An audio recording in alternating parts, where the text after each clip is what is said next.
One TV special report.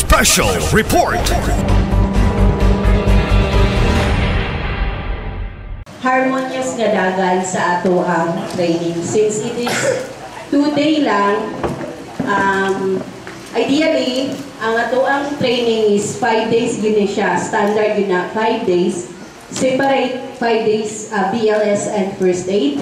5 days katong sa basic search and rescue nato. But then, due to limited time and also the financial nato, we shortened it into 2 days. So, kani siya, orientation training ni siya kay if makakita may potential among sa inyo or kamong tanan, we are planning to proceed sa standard yun nato nga training.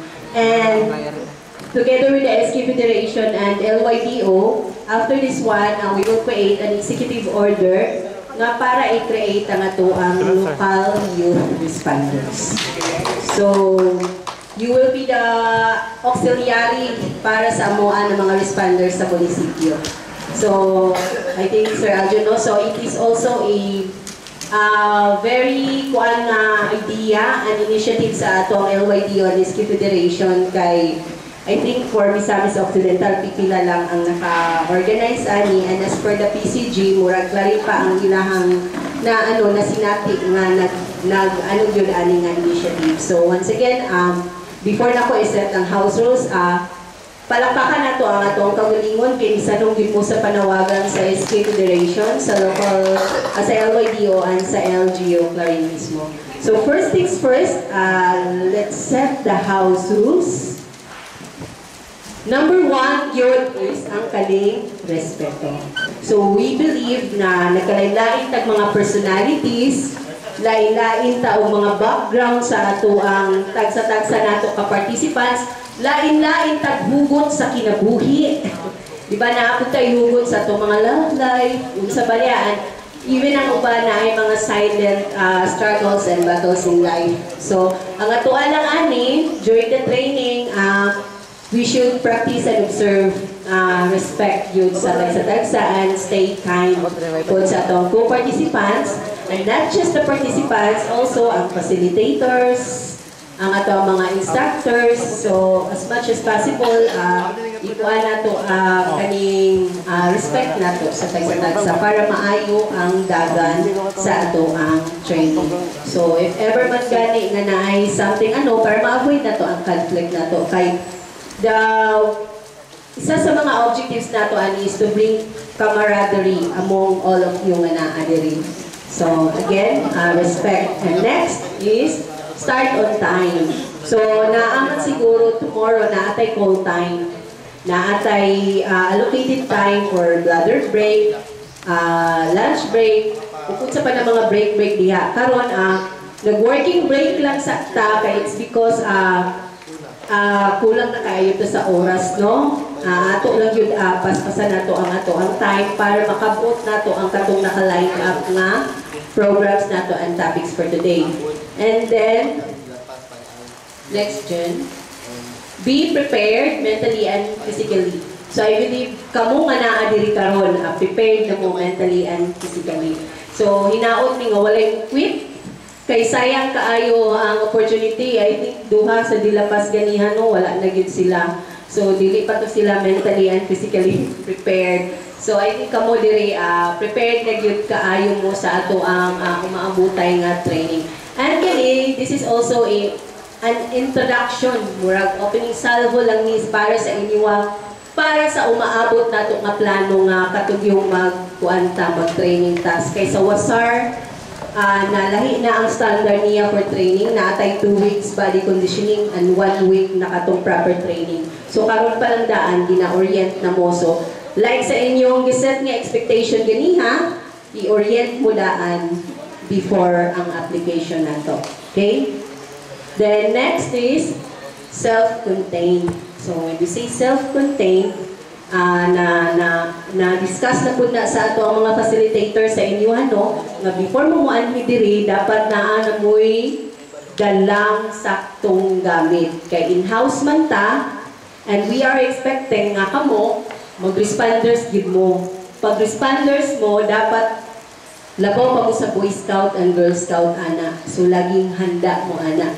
Kay during deployment, no, in the real scenario, the actual scenario, base mo niya, mabilong na mo sa mga line of responders sa munisipyo, in case nga na ay mga disaster from other LGU or other provinces, tapos need sila o augmentation from our LGU, at least kabalo na mo, i-prepare yung kaugalingon. Kisa actual, ang responders, iyahay na silang buhi-buhi kung asa dapit sila matulog, sa mukaon. So, ingana. So, karon pa lang daan, gina-train na mo na mo. Kay, kung ma-deploy ka, dili ka daritso, ang bagsak ni mo daritso sa hotel. So, kung asa lang komportable o safe para sa mga responders. So, from karon pa lang daan, gina-train na mo na mo, ana. Okay, so are we good with that? Yes. Yes. No, gabay naman akong nalungga diri. Are we clear with that? Yes. Yes, okay. So, snapping yun, no? Kailangan by Coast Guard. And then, be participative. Of course, nakita na ko ang inyong eagerness and willingness, no? Ganiya nga, grabe kaayo, murag train dito sa atong LYDO ba, na kuan ka ng interactive kayo mo sa usap-usa. So, kana, dili na nako ikakuan sa inyo kay mga bibo man taniring dapita. And then next, kani, follow procedures and command from the instructors. So kung unsa ang gipangayo or unsay gi-instruct sa instructor, mao lang ang atoang i-follow as well as the facilitators. Kung mayingon si facilitator nga dili pwede mo uli, dili yun ta pwedeng mo uli. Kay kaakibat ani is ang amuang liability as organizers and facilitators sa inyong safety.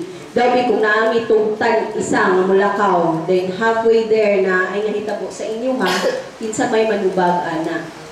Diba? Si Aljun daw. Si Sir Aljun daw. So as much as possible, ato nang ikayan nga naatay mga incident during training, no? So, I think naapoy mga Coast Guard later on nga madumagan para mo sa to mo marshal sa ato. Dayon, kani, the very controversial nga houses kay murag ang mga tao karon murag dili na mahimutang kung dili makagamit sa ilang mobile. So, kanilang karon lang ang training, duwa naman po ni kaadlaw and during break time maka-access mo sa inyong mobile. Kanilang for us to focus during sa training. Kaya remember, duwa lang kaadlaw. So kung atoa pa nang dili na to, para ma-distract pa ta ba, sayang ang opportunity no na amoy ma-miss niya. Shorten na nato ang program. So kana lang. And para jud mo, maka-concentrate jud mo. At the same time, dili na mo ginaalaw ang training. It's because by standards sa ng mga instructors, 5 days gini siya sir, no? Ma-call out po na mong attention if ever gikuan na mo. So, but then, orientation training naman po ta. So, ang ato alam, ikayan lang nato. Then, naaman siguro tayo GC nga i-create for us, kay basin ang uban, sayang ang among documentation and picture-picture. We will set from the facilitators na lang sa mga documentation nato and pictures, and we'll create GC para katong mga photos nato na gusto natong makuha, dito na nato ma-access. Okay? So, ang kanang table nga giset diha ni Miss Ronnie Ramientos. Later on, pag start na dito sa atong first topic, diha na ninyo i-hatag sa iyaha. Surrender ninyo sa inyong cellphone custodian. So, diyan lang. Pero, remember, kung na emergency nga tawag, you are allowed and i-call na mga attention ninyo kung na itawag para sa inyo. Okay? Then, always ask permission to the secretariat whenever not feeling well or you need a bladder break. So, raise lang inyong hand or doon mo sa secretariat nato, kaihion ka or isa ba, ka Bangladesh ka o isa pa diha. And then, if you need, kung naamoy gipamati, tingnan lang ang secretariat or even ang instructor, raise lang inyong hand. And, i-orient lang nato siguro sila asa ang CR. So, asa na kita CR, sir? Saya, Dili daw. Kabalo naman siguro mo, no? And then, ang katulad na to unya is sa Masabod Elementary School. So for further instructions unya sa rules na to within the facilities, i-discuss po na unya. Okay? And then, during the discussion, one person at a time. So kung naapay nag-discuss isa, siya lang sa ipakuan, unless kung you are asked by the instructors to ask questions. Dahil one person at a time lang, kung kinsa itong first come, first serve, kung kinsa itong nakauna o grace agahan mo, ito ang i-entertain na to. So as much as possible, wala tayo interaction para tuloy-tuloy ang ito ang program. And then, of course, ang lingaw-lingaw ta, I know, dili ni siya boring ako ang class. Nakita na ako kay interactive and participative man ta. So, enjoy lang na to, have fun. Ayaw mo kahadlok, mga buutan man na ang ato ang facilitator sa Coast Guard. Diba sir, mga buutan man no? Basta mo follow lang ang command and instructions. Okay sir, na pa mo ika-dalit nga other house rules? So far, okay na to. Okay, so are we clear with the house rules? Any objections, violent reactions? And yes, sir? Yes. Oh, play go. Clean as you go daw ang basura. So, siguro, Sir Eljun, by team o by group, there will be 1 or 2 responsible for the play go na to or kaning aftercare na to sa basura. Kay aside from we are responders, we are also advocating kanin sa ato ang climate change adaptation para sa ato ang environment. Okay? So, are we good with that? Okay, so yes na yes daw. Yes na yes. Okay. So with that, carpe diem meaning seize the day and enjoy the training. And now to give us the first input, our first topic for today is the Philippine Disaster Risk Reduction and Management and Introduction to First Aid. To give us her input, please help me welcome once again Ma'am Jeremy L. Pasco, the DRRM Technical Focal Person. Let's give her a round of applause. Thank you. Once again, good morning. So before I start, mag-count lang sa ta para ma-count na mo o pila gid mo kabuok. Dayon i-ano ni sir kung pila pa ng cellphone na ati ako. So kung naadong mawala si sir daw ko nung mga kapal. Okay, so unsa man, are you comfortable nga ingana ang inyong setup dayon nag-lecture pa ta or balik ta to sa ganiya? Balik ta? So unsay pleasure sa kuan? Okay na? Sure, pero dapat makaklaro mo ha. Okay, right after sa orientation na tay application. Okay, so kaya mo? Yes! Okay, yes. Okay, so let's count. Start from here.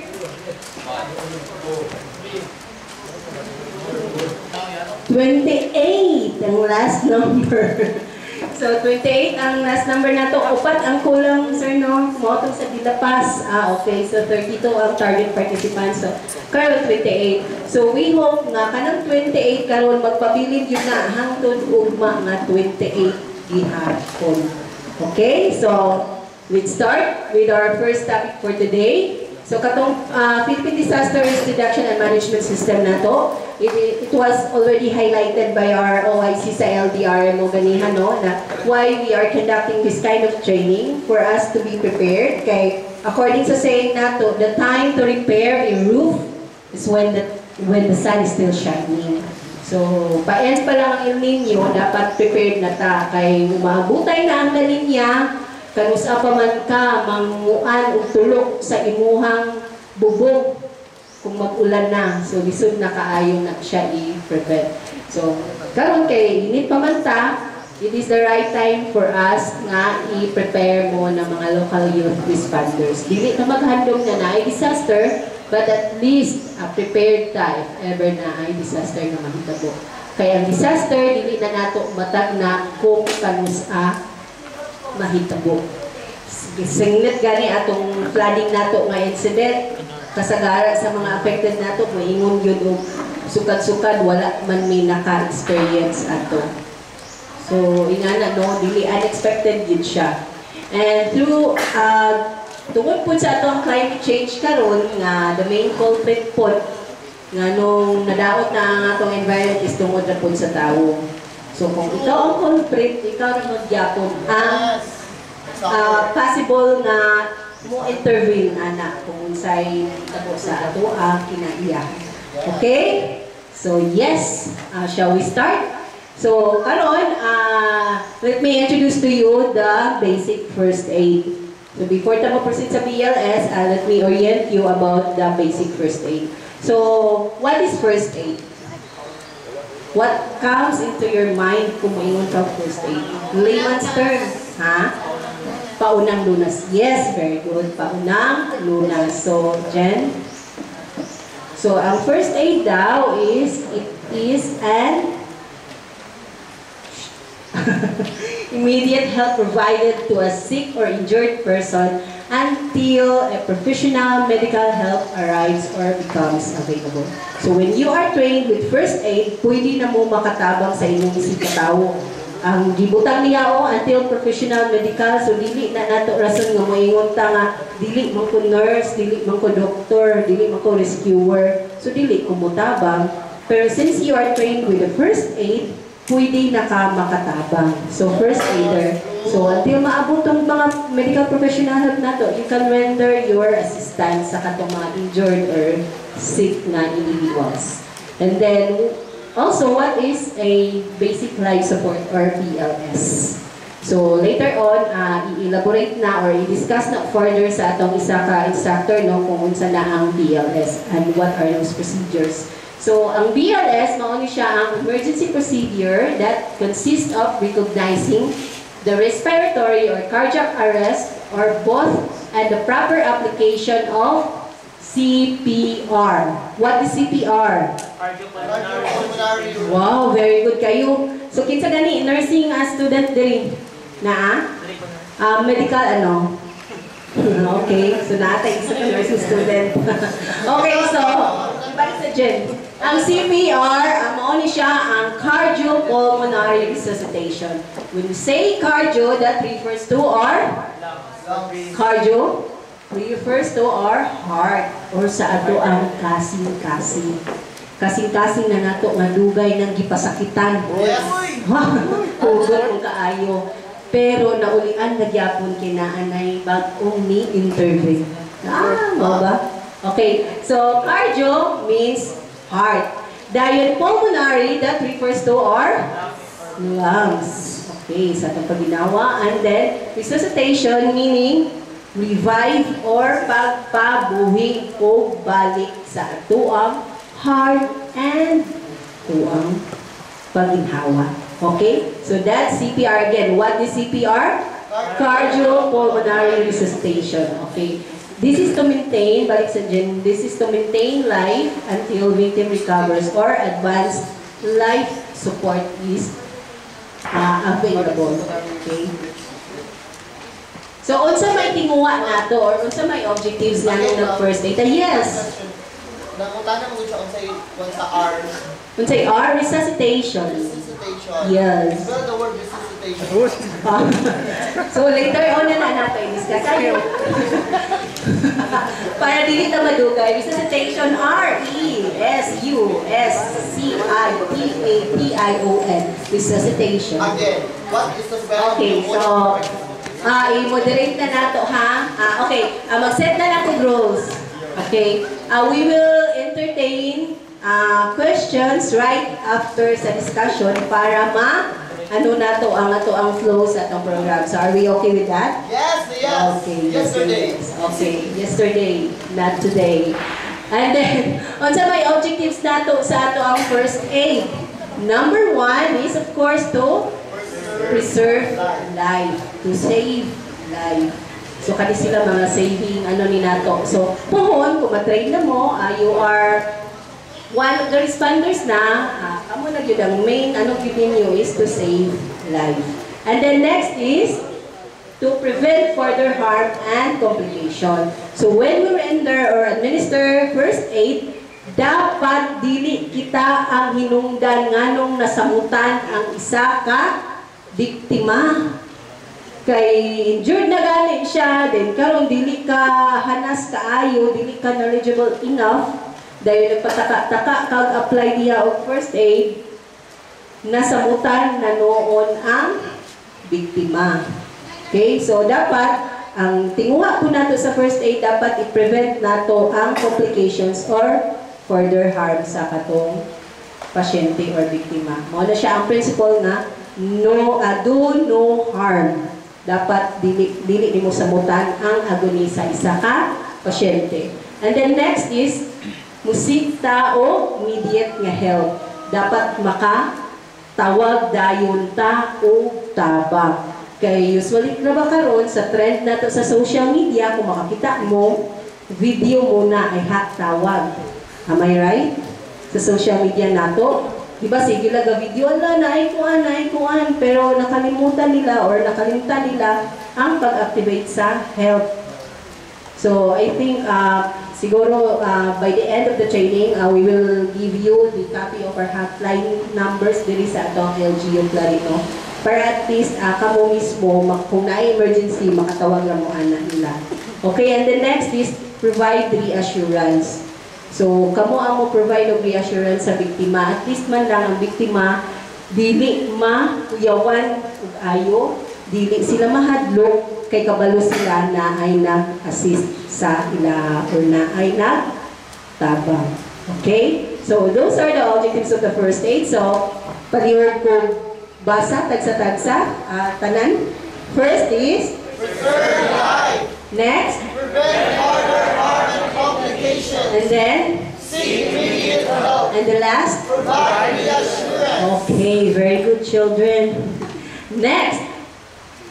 When we do first aid, we have also to consider legal concerns. So, dili lang ta basta-basta nga tabang ta, na atay gina-consider nga legal concerns, no? Kay basit unya, nitabang ka, ikaw pa ang nitabang, ikaw pa noon ang nadautan. So, these are the following legal concerns nga dapat nato isa-isip. So, first one is consent or permission. So, always yuta mangayo o permission sa ato ang gitabangan. Okay? So, kay culturally diverse man ta, na ang mga uban nga individuals nga sensitive kayo sila, labi na o laki to bai ang mukuan, so dapat naagyo tayo consent ana nila. And it is always the right of the patient or the victim para sa consent. Okay? So ma'am, what if ma'am, unconscious ang victim, wala siya tagtungod nga pwede na ako mapananghiran, walay bystanders na yung unconscious siya, manangid pa ba mi?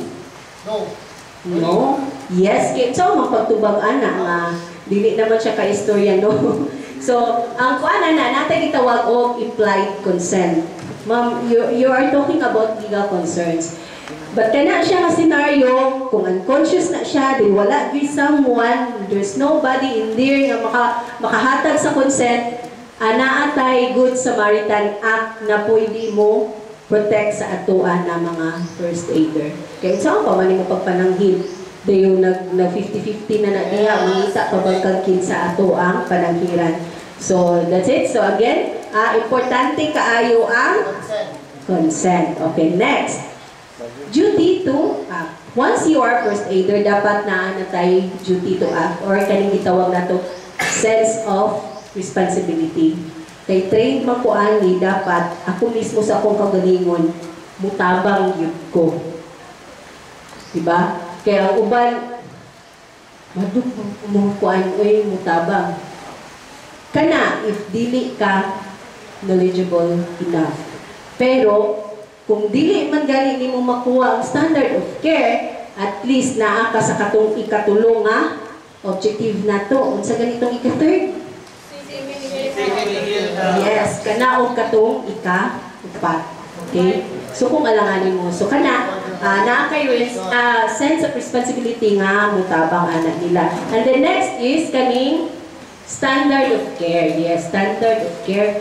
Kay importante kayo ni siya. Always ni gina-emphasize sa mga instructors no na dapat standardize ang ato ang application.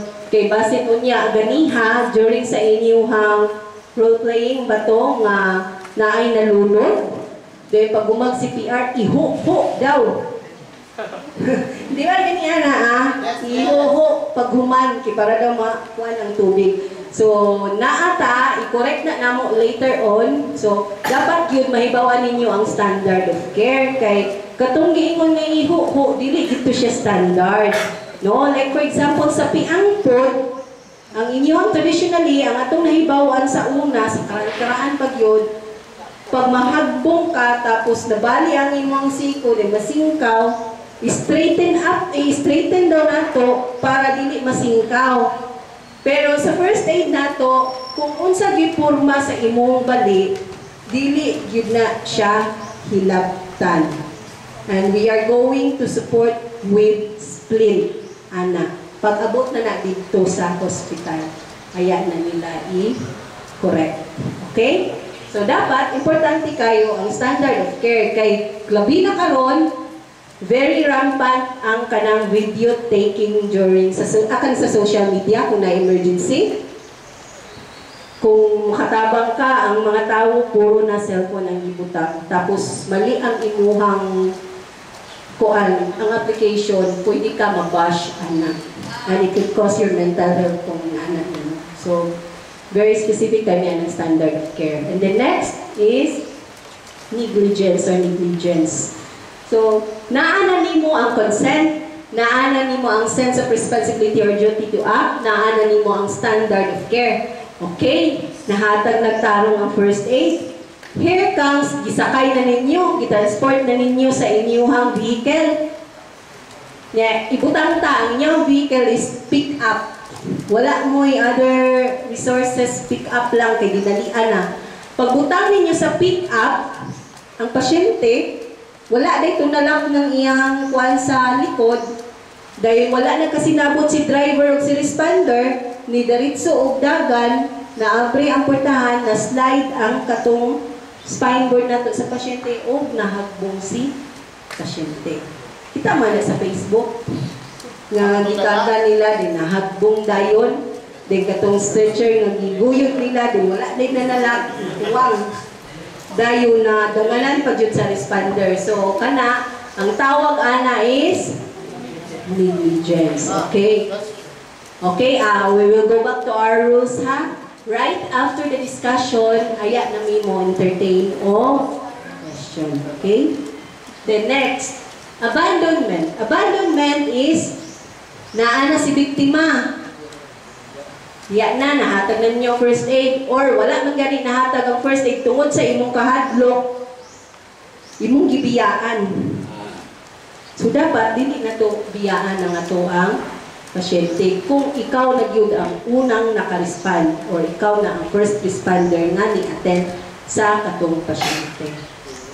Okay? And then next is confidentiality. So confidentiality, that is kuan, same sa term nga kuan, privacy. Every patient or every victim na sila'y right for privacy. So, kanang pagkuhan ninyo, mao ganinang sa social media, dagan kaayo makasuhan og cyber libel kay kanang kina-post nila, ingana, without the permission sa katong pasyente or biktima or sa tagtungod.